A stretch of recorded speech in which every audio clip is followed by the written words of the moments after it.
Hello, everyone. This is Peter Raber with the Bullseye Podcast, brought to you by AFI Advisors. I'm here today with Jonathan Russell, a junior trumpet player at Dobyns-Bennett. And so we're just going to have some fun today. We've got a few questions, and we're just going to go at it from there. The first one, what do you think it means to be rich? Well, I mean, if you're talking literally, it just means having a lot of money, obviously. But, I mean... So what's a lot of money? Like over $1 million, Okay. let's say. Because you could be comfortable, but not rich. Right. Or you could be rich in other things. Like, you could have a lot of love. Or you could be rich, like, talented. Yep. Like, I could say it means a lot of different things other than just having money. But... Yeah, I think, one of the things that I've said with other people, I know a lot of wealthy people who are unhappy. Mm-hmm. And then I know a lot of people who would be considered not wealthy and are happy as all get out. And so that's a very healthy definition of being rich. Yeah. So we got two kind of investing questions to throw your way. Okay. The iPhone came out in 2007, right? Okay. If you bought every single iPhone as soon as they came out, you would have spent, give or take, $20,000. True. If instead you had bought Apple stock at each of those times, how much money would you have today?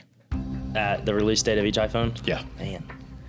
If you paid the price of the phone into stocks, that would be probably millions by now. Maybe even more. We're not quite at millions, but we are at $200,000. Oh, my. So as each one of those comes out, and now some of the earlier phones didn't cost as much. The new iPhone 15 costs tremendous amounts of money. But yeah, $200,000, and it's that whole consume versus invest kind of mindset. Yeah.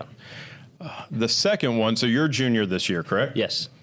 So in a year when you graduate and you're 18 and you're looking out towards retirement way, way down the road at 67, which is what would be considered your full retirement age, how much money do you think you'd have to set aside per month and put it in the stock market to be a millionaire? So to get to that $1 million rich number that we talked about earlier by the time you retired. Every month, man.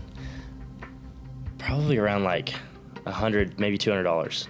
Yeah, you're right on. So 112, 111, give or take, gets you $1 million at 9% interest, in the stock market. Mm-hmm. It's that early compounding, and so many people feel like, well, I've got to put huge dollars amount, and it's refreshing when we talk to young people and they're like, yes, it's manageable. Yeah.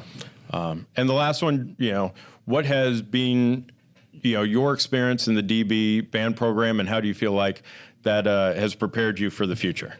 Man, it's great being in the band. It's like a second family, but 300-kid family, and it really it prepares you to go out in the world because you're making relationships with these people that you never thought you would. It's like a different learning experience too because you're learning an instrument, and it prepares you for school better too. Like most of the kids in band are top of their class or have great grades, but I would just say that it prepares you for life. I like the idea of a 300-kid family. Yeah.